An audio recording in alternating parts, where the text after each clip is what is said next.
I love that. For those of you that are maybe learning about the Alavita Trail for the first time and hearing all this awesome information that David's sharing, there is a specific website that you can access that has a lot of information about Alavita, and that's myalavita.com. You can access before and after testimonials, information about the ingredients. It's a really great site and resource for you, as well as in the resource section of the back office. We have a section specifically for Alavita, so you can even have some of the slides that David has shared with you here. There's a PowerPoint, a tracker on progress, all sorts of great tools.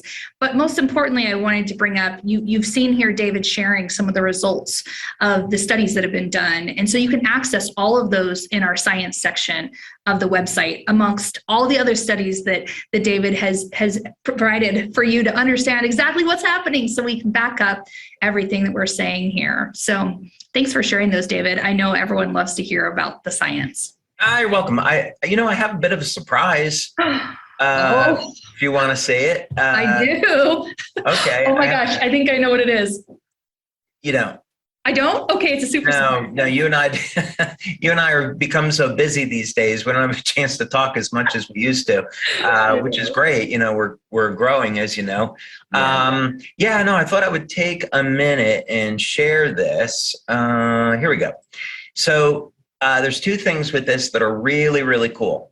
So we have a new study that we did on our X39 patch, and in the process of doing some research, I found some new things that I thought our members would be interested in, so I want to share them today.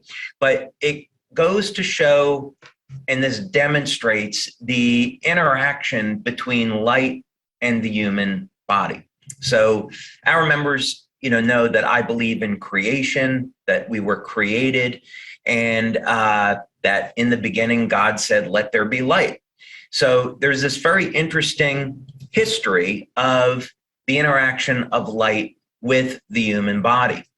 And of course, it was thought for thousands of years this was something religious, spiritual, esoteric, but now science is finding that there is indeed a physical response when the body is stimulated with light. So this was a study that I saw recently on how ultraviolet light, when it is used to stimulate the skin, will produce emission of light from the cells. So in other words, you go out in the sun and you get hit by UV light, the body responds to that by emitting different wavelengths of light. And this, of course, is part of the body's communication system. There's a really exciting potential for the use of this. In the future, we may be able to non-invasively diagnose human health with nothing more than stimulating the skin with light. Think of how radar sends out a signal and can detect where a plane is.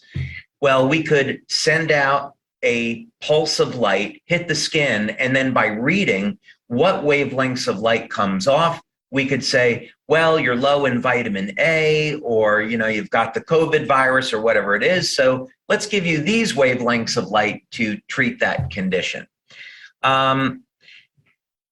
This is just some more data on what are called biophotons for people that are interested in looking at it.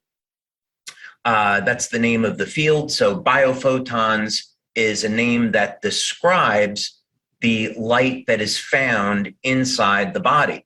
So this is very, very low levels of light that come from inside the cell, and they're emitted by the DNA to orchestrate thousands of different biochemical reactions.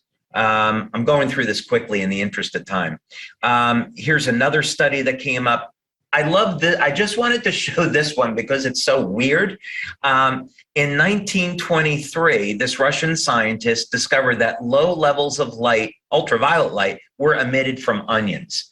So plants, animals, and humans emit light. So we're all connected. Everything in the world around us, we're all connected, and we all have this commonality that we're using light for communication. And then this was a fantastic article. I really enjoyed reading it because it goes into quite a bit of the history of light. But one of the things that I think people would find surprising is that the DNA emits ultraviolet light. And I think people would find that surprising because we often think of ultraviolet light as damaging the skin and being unhealthy.